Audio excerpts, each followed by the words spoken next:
Thanks. Welcome to NEK VT Rocks, and my guest today is Tracie Ashman, and this is a really familiar place for you. It is. It used to be home. I used to work here. So now you're on the other side because you were behind the camera. Yes. And doing all the editing, but now you're editing in a different way. I am. I am actually editing books, and I am editing articles for Fortune 500 companies. Cool. Yeah. So how did you transition into that? Well, before I worked at the TV station, I worked at the newspaper. Mm-hmm. So, you know, editing words, editing video, you know, it'll, believe it or not, it's very similar. No, I get that. So yeah, I enjoyed the word better than the video. So Yeah. you know, after COVID, you know, everything upheavaled. So it's like, well, I'll do it full time. So that's what I'm doing right now. So the fashionable word is you pivoted. Yeah. That's an annoying word. It is. When you really don't have a choice, and it's like, you know. Right. But you did, and what you did was use the skills just in a different way. Yeah, so the skills that I gained from here, I'm actually using on social media to post on, you know, Facebook, YouTube, Pinterest, Yeah. you name it. So, and then with the skills I learned from the newspaper, I'm using in, well, books. So you're both editing for other people, and those, as I'm reading over your shoulder, Yes. they look like yours. Yes. So I you know, I had, you know, a dream, you know, so you got to start, you know, this is a manifest and live your dreams. So, you know, if you're thinking about being a writer yourself, you know, this is a book that will help you decide. And if you're in the writing stage, well, then I came up with this book, basically 9 writing elements for a great storytelling. So if you're stuck at a section or you have no idea where to go, you know, or what to do, or say, well, how can I make this better so a reader will enjoy it? This is a book that you could probably use to help you out before you come to me, and then we go into the rabbit hole of what comes next. Right. I mean, writing's hard enough, and like you, I've done a variety of, quote, media-related things, journalism kinds of things. And it's hard to be both the writer and the editor. It is, and it's not advised to do both. No. Because you know what you want to say, and your eyes won't catch it. Right. Because So. you think that's what you've said. Right. And you think that it makes total sense. Right, and then some authors, you know, they use Word. They'll use that little button that says, you know, listen, you know, you'll push it and then it will actually talk back to you. You can catch some things that way, but it's kind of robotic, you know. Yeah. You know, so it's not the same. It's not. So you won't get the nuances, or you know how people actually talk to it won't pick it up. It'll just like be robotic. So I mean, Yeah. if it's your style, that's fine, but it should be edited. You know, a reader picks up your book and they're like, there should have been a comma there. You got a missing period, but your eyes overglaze Right. things. I know sometimes when I'm reading something, I do catch people's mistakes. Yeah. And I think, well, I guess somebody else edited that. Not. Yeah. I mean, I can't guarantee I'll catch everyone, No. but you know, if you stare at something long enough, you need to step aside and then go back to it later. And people will ask me, it's like, well, how many revisions are there? Well, I said, it depends on the type of editing you want. It's like, I do developmental editing, and it basically takes the entire picture. I prefer chapter by chapter. I know other authors, well, they want you to read the whole thing, but Yeah. you know, if I catch something like in chapter 2 that isn't making sense in chapter 5, you know, I'm not going to want to wait. No. You know, I want you to be able to make those corrections while I'm still going through the book. That way, you know, we're not wasting our time, and it can go a little bit faster. Right. And your job isn't to be a fan of the genre. Your Yeah. job is to edit. Yeah. And that's really different. I mean, I prefer certain genres, but it's not like I won't be open to somebody who wants to do like a romance or, you know, a memoir. You know, Yeah. I mean, I've one of the clients I had was in Canada, and he had a sci-fi. I mean, it's not up my alley, but you know, it was interesting to actually. Sure. And the review that he gave me online, I mean, was phenomenal. He's like, it was, you know, he had like 3 other 4 people that looked at it, and he said that I made it actually make sense, which was more important to him than people trying to get the concept. I'm like, well, if that's what you wanted, great. Then I did my job. Yeah. So if I had a concept of what I wanted to do for a book, Yeah. fiction, let's say fiction, At what point would it be smart to contact an editor? After I'd done the first draft? It depends if you're able to. So it's a good question, because nonfiction and fiction, there are different steps. Right. So if you're thinking of traditional publishing, for nonfiction, you have to go, obviously, get yourself an agent, but they're going to ask for a proposal of what your Right. concept is, not for you to go ahead and write it yourself. If you want to self-publish, you can go ahead and write the whole thing, and then then come after, look for me. Yeah. If you want fiction, you can do either. But for me, I prefer an entire manuscript that you're ready to say, okay, I'm ready to put this out in the world. Yeah. If it's not complete, well, then my first question to you is, well, has anybody read it? And they're like, no. Well, just family. I'm like, no. Have you sent it to a beta reader? And Yeah. they're like, well, what's that? I'm like, okay. So, I mean, What is that? Exactly. It's somebody who's familiar with the genre, somebody who reads, that genre a lot, somebody who is willing to take the time to look through your manuscript, answer questions, if they can pick up the theme, let them tell you if it's good enough. They will be the first ones to tell you, no, I didn't like this. Yes, I like that. This doesn't make sense. I couldn't follow it. Why did this person's name spelling get changed? Use them as a resource. There are two different ways to have them actually have a better reader experience. You can either swap, because sometimes they are an author themselves, so they have a Right. manuscript you can swap, which is usually the cheapest and easiest way to get that done. Or you can pay them, and I will help authors find the right people and point them in the right direction. I mean, I may not have all the answers, but at least I have resources that you can use. Now, if you ask me for those resources, please, by all means, actually take the time to look at them, because I don't want to sound like a broken record telling Right. 50 people the same thing over and over again. So that's why the resources are there. So you're sort of like a writer's therapist. So it's in some hand-holding. ways. I Yeah. preferred partner. Yeah. I'm looking for people who want to partner with me, because if you're not willing to actually go through the stuff that I'm willing to give you, Yeah. and What's the point? Right, because I need to be able to understand what you're going through, what point you're going at, to make sure we're on the same page. So there's that, and And a lot of coaching. there is, and that's why I'm actually here today, because later in July, I'm actually going to have a webinar. It is a webinar, so for those of you who have no idea what a webinar is, Tune in. it's online, Yeah. so it's $10, you can sign Is up. that all? It's for 30 That's- minutes. I think that's a it's really good It deal. is for 30 minutes. I mean, I have a presentation that I'll go through. Yeah. I'll try to make sure we have enough time to go over any questions, anything that I can't answer. I mean, you'll have direct, Yeah. relationship. You can email me, whatever. Once you sign up, I mean, if you're not able to make it during the 10:30 to 11 on July 25th, Okay. you'll get the recording. Knock on wood. Hopefully, I remember to hit the record button. So, yeah. So, I mean, it's a chance for people to actually get to know me, get to know the business, what I do, what the process is. And like I said, I realize it's during the summertime, but like I said, it's only $10. It's 30 minutes of And your if time. they get a recording Yeah, it's worth it. in their own time. And it is limited. So, I mean, you got to make sure you get your tickets early before they're sold out. Right. Huh.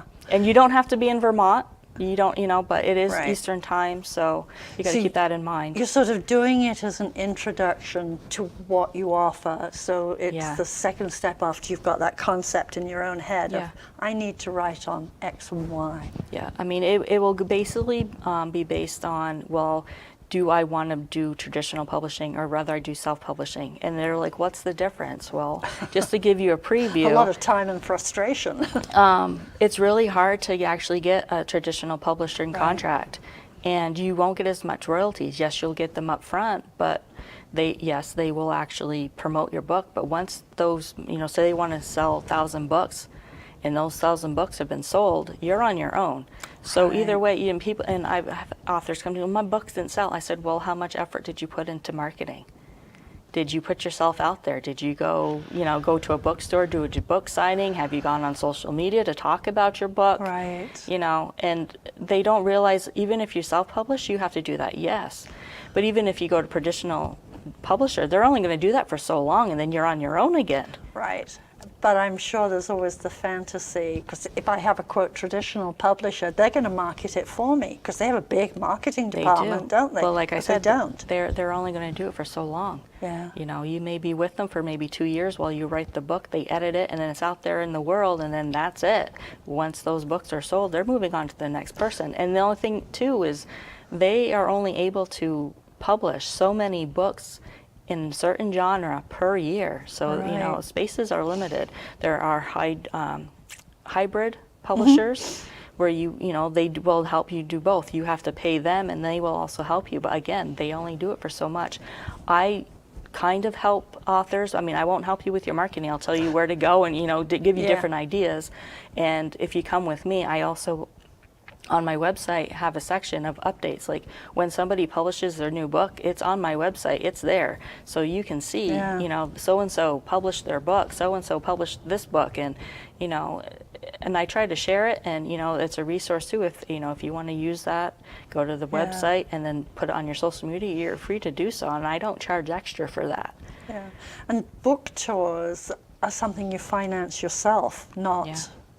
your wonderful publisher Yeah. does that, which I think is a shock for people. It is, and you know, like I said, you know, if you do decide to go through the publishing route, well, you also are giving up your creativity Yeah. aspect of it, and they don't realize, like, well, I have say you want a children's book and you have a particular illustrator in mind. Guess what? You don't have the choice of who you know, unless you do maybe a hybrid. That traditional publisher Yeah. may tell you, no, you can't use it. We use these people, you know, or you know, it That's does. really tough. I mean, particularly for say a children's book. Yeah. Because if you've worked with somebody who's a wonderful illustrator, Mm-hmm. somehow that's brought the book together. And if you find a publisher who then says, Yep.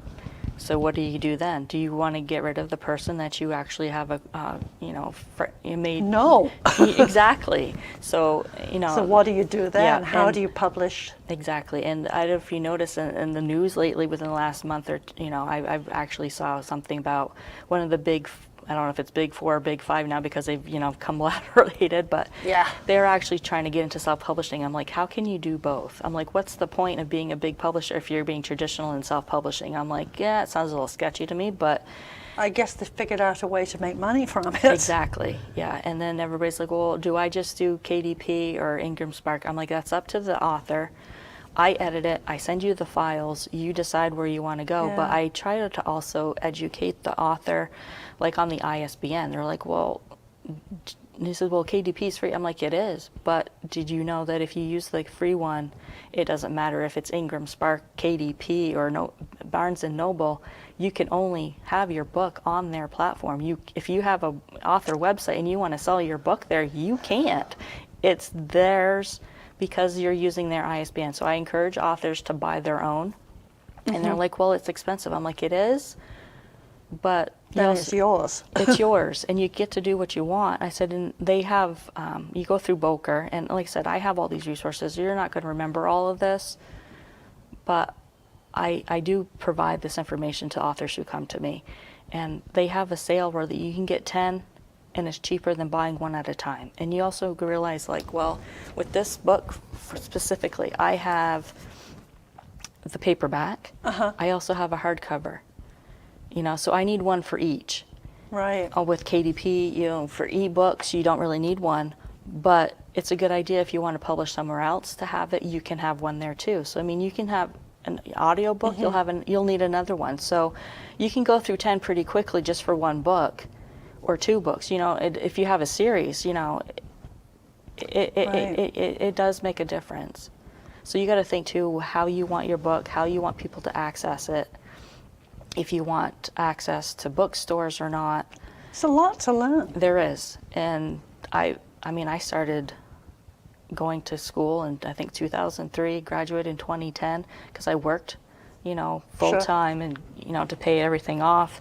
And people are like, well, I could just use Grammarly. I'm like, you can, but, you know, you don't rely on it because it does make it makes a lot of mistakes. And he's like, well, I can find somebody cheaper on Fiverr. Well, you Good can, luck. but are you going to be satisfied with the quality that they give you? You know, because it's Right. cheaper. Yeah. And the sort of AI editing is Yes. horrific. Yes, and somebody sent me something recently that had clearly been edited by AI. It was awful. yeah, yeah. And another thing they say, well, you know, you pay what you want, but if you're not satisfied, you got to think too. If you want to send something to an agent, they're going to pick up on that too. Right. So they're like, well, if I want an agent, do I really need to have it edited? And the answer is yes. Yes. Yeah, definitely. Because they will, you know, they're going to look at yours and like, okay, I can clearly see that wasn't edited compared to somebody else's, and guess who they're going to choose to be Right. be their client? Because they're going to go with the easy option for them. Yeah, And because rightly it'll so. be easier for them to, you know, to go to a publisher and say, hey, you Yeah. know, this is my new client, and you know, we're trying to, what can you do for us? And they're like, well, we're not going to, because it's not up to snuff. Yeah. So if somebody's watching this after you and I get off the camera, Yeah. they contact you somehow, Yes. and currently you can say, hey, check out the webinar, which would be a smart starting place for anybody. If you're not technology inclined, but Yeah. you kind of have to be in this day and age. So I do have a website. It's nekediting.com. Do not type in Northeast Kingdom, because you'll get somebody else who is not me. So it's nekediting.com. And that will be at the end of the video anyway. Yes, yes. And if you don't find the information that you want on there, I actually do have a chat bot. His name is Eddie. And you can talk to him. You're working with an AI dude. I am, because, you know, I'm not always there 24/7, you know. And Eddie hangs out. He does. And if he doesn't answer your questions, again, you can find me on Facebook at NEK Editing. You can find me on LinkedIn at NEK Editing. You can find Pinterest if you have, you know, I have a bunch of little flyers and things, Sure. quotes that will help. And I also have a YouTube channel that's also on NEK Editing. So if you type in NEK Editing and you can't find me, there's a problem, because I am the first one. everywhere. I am everywhere. Google, you know, if you type in NEK Editing, and I am the top one on there. So yeah. That's great. You've obviously worked for that. You've followed your own guidelines. Yes, and it's taken me over 5 years to figure things out. You know, I've had a few people help me with the technical side. Obviously, I'm not, you know, that techie, because, you know, it's been within the last probably 6-7 years that everything has come about. But everything I learned, you turn around the next day and everything's changed again. Right. So I'm trying to keep, you know, up to date on everything. But if I don't have an answer, I usually have somebody who, you know, I can find out or send you to get an answer to help you. And if you're not confident in your writing, to come to me first. Feel free to go look for a book coach. You know, they're there, you know, it is a thing. And if you don't want to write your book yourself, go find yourself a ghostwriter. Yeah, well. And trust me, ghostwriting and editing are not the same thing. People are like, well, don't you write? I'm like, No. I wrote books. You know, it felt like a book, you know, Yeah. book reports and stuff through school. And I'm like, Yeah. you know, after going through high school and college, I'm like, no, you know, I may be good at it, but it's not something I want to do. That's why I chose editing. I prefer to read, look, see what you're, yeah. So if somebody, for example, I used to write for health publications, and I would submit what I wrote, and the publication would do the slash and burn part that they called editing. It sounds as though that's something you can help people with ahead of time. I mean, for me, I was asked to write it, so it was a little different. I wasn't pitching it myself. But if somebody wants to pitch, if they have really good ideas for a sports magazine or some other kind of magazine, they would be smart to contact somebody like you first. Well, they can, but I would Yeah. probably refer them to somebody else, because it's not Okay. my expertise, you know. But I mean, I'm a member of the Vermont Writers League, so you know, I use them as a resource all the time. I'm also a member of ACES, which is an editorial organization. So, you know, I do feed off other people, and I like to Yeah. work with other, you know, I mean, like I said, I want to have a background, like, you know, if you need an illustrator, you know, Yeah. I can refer you to somebody. If you want to have a children's book, well, I do formatting, but not particularly, you know, like a 2-page spread. You know, if you want, Yeah. you know how, like, was it the Berenstain Bears? You know how they have Yeah. like all that and all like message right in the middle. I mean, I know people I can't tell you how much they, they charge, but I said, you have options, and you can also look online, Google it, as my nephew would say back in the day, Google it, hey Google, or hey Siri, So walk into a bookstore and look at what's there. Yeah. I love looking at kids' books. They're beautiful. Pick up a book, read inside, see who's illustrated the book. Their name is right there on the copyright page. Yes. So, or who, if you wanted something similar or you like who published it, find the publisher's name. So yeah, there are different avenues that you can definitely go towards. Like one person's like, well, I wanted to have my own imprint. Well, that's great. What was your idea? Well, one of my clients, she says, well, her nickname happened to be Cookie. So I made a little graphic of a actual cookie that the eyes, and then, it was like a chocolate chip cookie. The eyes were all chips, and it had a book open, and it was different colors, and that's on the side of her book. Oh, that's cool. So she made up her own. You don't really need to, you can be creative in every way that you want to be, You don't need to fit everybody else's mold all the time. Yeah. That's what I like about, self-publishing. You get to have the freedom to do what you want and not somebody tell you no. And really, this is a way that you can say actually get a yes. So with self-publishing, I know you can print a small number, or you can do a print on demand or something like that. With hybrids, I guess they do actually print, like you said, a few copies. With print on demand, like I said, I put all my books on Amazon.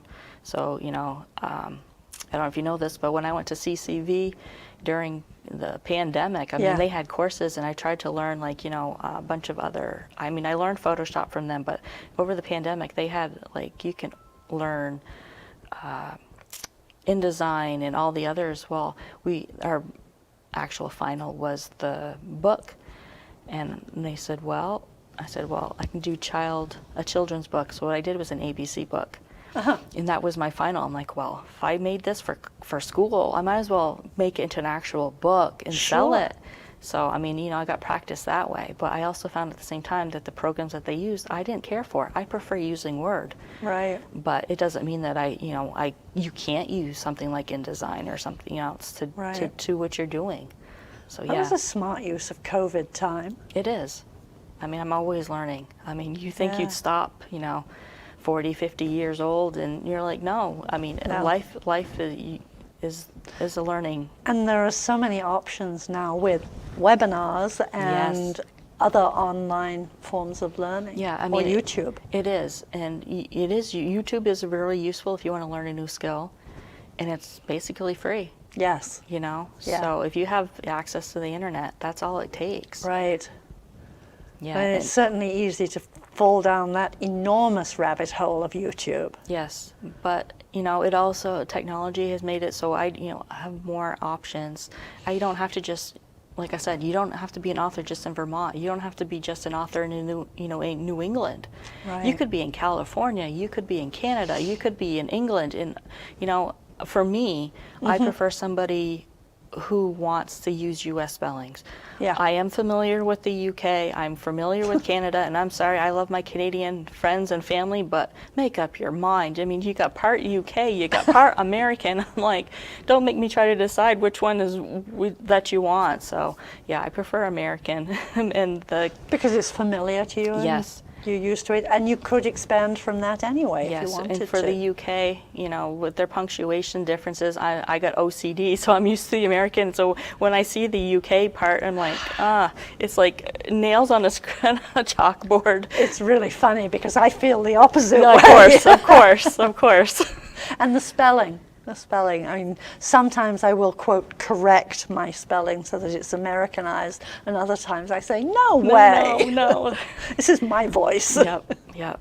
So, yeah, it does depend. But like I said, I'm not for everybody, but, there are others that may be, like you said, sports. I'm not versed in sports, so, Do you have to be to edit?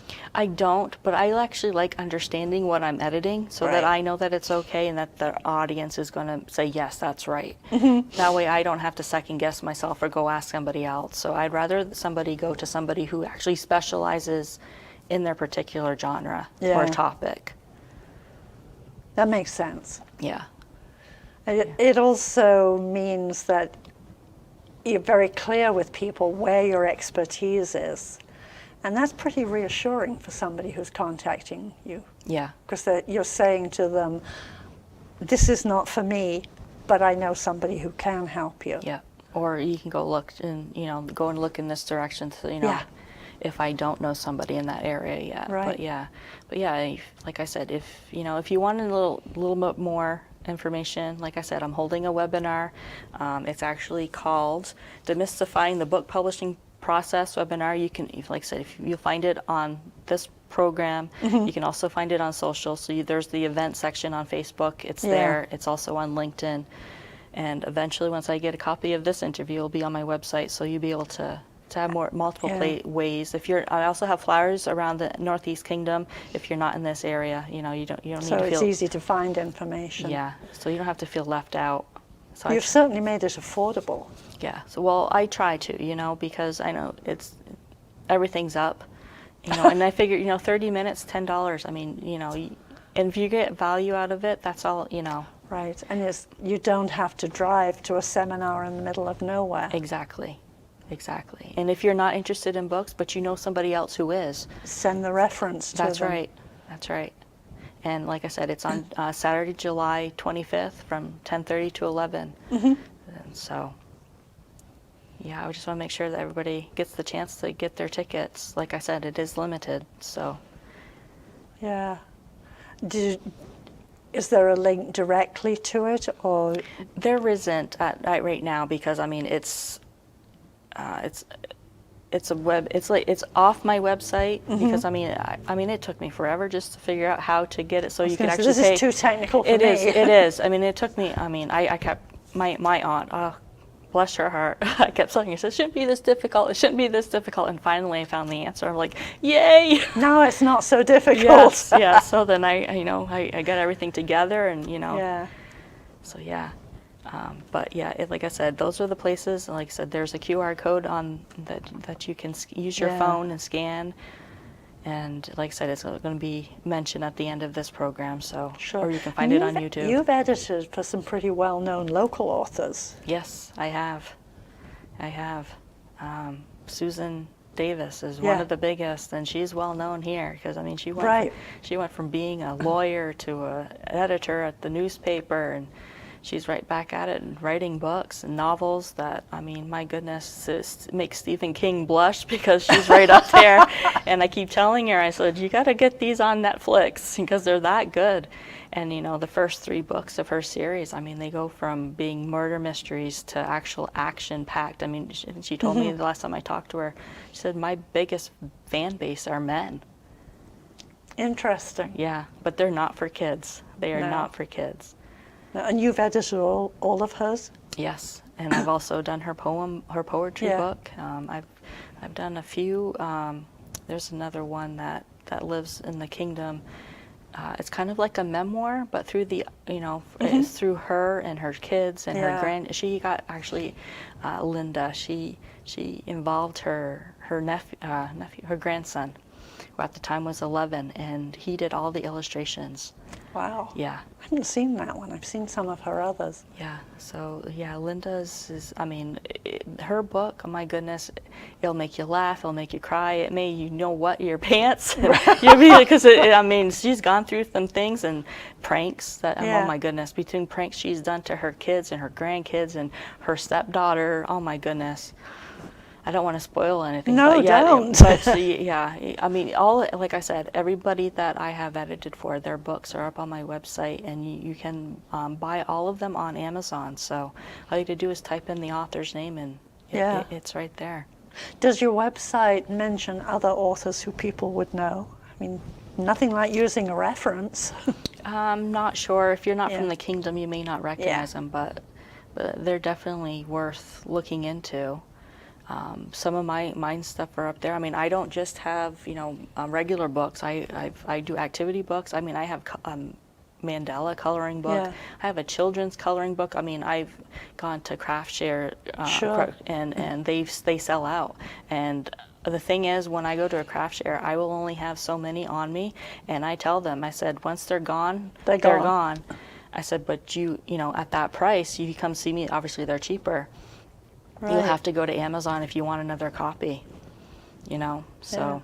The mandala coloring books are beautiful. Yeah, yeah. And you know, if you get stressed out at the end of the day, like sometimes, and you just want something to focus on and relax, that is a good way to do it. Yeah. Coloring, it relieves a lot of Are stress. they your designs? Some of them are, yeah. Yeah. So yeah, I mean, it took some time to actually, you know, put these books together. I mean, I also have a crossword book, you know, and I made it so it's big because my aunt's like, everything I have is too small, I can't see it. So it's large print. And one of my aunts, she says, well, it was too easy. I'm like, well, I said, if you knew it took me over 3 months just to put this together, and I said, one of my aunts, she did it within a month. I'm like, oh my goodness, there's over 100 puzzles in that book. Wow. So yeah, but you know. And you created your own crosswords? Yes. Wow. I did, and it takes a lot of time to do that and then try to create the That's puzzle. an amazing skill. Yeah, and some people are like, well, you know, some of them, they're like, well, we have a word search or something. There's like a message. I'm like, God bless you if you have the time to do it, but you know. Yeah, carry on. Carry on. But yeah, if you know, like I said, I also have a children's activity book. It's called the Rainy Day Activity Book. You know, so if it's, you know, summertime right now, if you want something, your kids to get off their iPad or, you know, and they can't go outside. Right.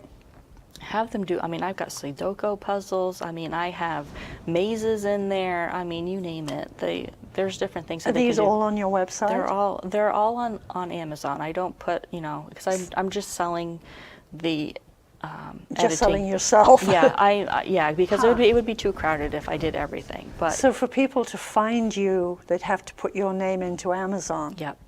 Yeah. And see what pops up. Yeah. So I mean, if you want to see like a book, I have to do that. Yeah. You can Google me, and then you'll see what pops up. And like I said, you can type my name, Tracie, Tracie. Otherwise, you'll probably get somebody else. Ashman, Ashman, and it will pop up, and you'll see all the books. I have a actual Amazon author page, so you can look at all the books are right there. That's really cool. Once. Yeah. You see the thing, and I thought I knew you. And the things that I don't know. Yeah. So like I said, so now a lot of people know. Yeah. So I mean, I've done a lot for authors. I mean, and what I'll tell people is what I've already done myself. Yeah. So I may not know a lot about Ingram Spark, but you know, like I said, I'll warn you about, you know, what to expect. Like for example, I tell an author, says, well, if you want it in a bookstore, that's great. But here's the thing with Ingram, you know, you could have 10 bookstores order your book, say they have 10 copies, but they only sell one. Well, guess what? If you decided that whatever they don't sell, you get back, you have to pay for that. Not only do you have to pay for them, you have to pay for shipping. And they say the bookstores are out of the U.S., you have to also pay for duty. Tax and duty is not cheap. Tariffs too. Yep. So yeah, so there's a lot of things, and they're like, oh, I just want it in a bookstore. I said, well, that's great, but you also got to make sure you understand, you read the fine print. What it means. Yeah. Well, we're about out of time. This has been great. I've learned a lot from this. So, you know, like I said, this is something that, like I said, if $10, you know, I can elaborate on if you have other questions after listening to this interview. I'm happy to, you know, to do that. But yeah, That's like great. I said, I am like I said, I'm completely online. So if you're like, oh, I want to be on the phone, well, you're not going to get on the phone, but we may we may have, you know, I'll be able to do a web conference call with you. You know, that way I don't have to pay for, you know, long distance phone calls, and you don't either. So, but you know that you'll be talking to somebody who's actually real. You'll actually see my face, see my voice, and you know, so we actually. It won't be Eddie. Yes, it won't be Eddie. Sorry, he may be handsome on there, but no, it'll be me. On that note, thank you so much for coming in, and I hope a lot of people find this webinar and show up, because I think it's a great way to begin. Thank you. And I'm checking out your Amazon page. All right, great. Thank you. Thank you.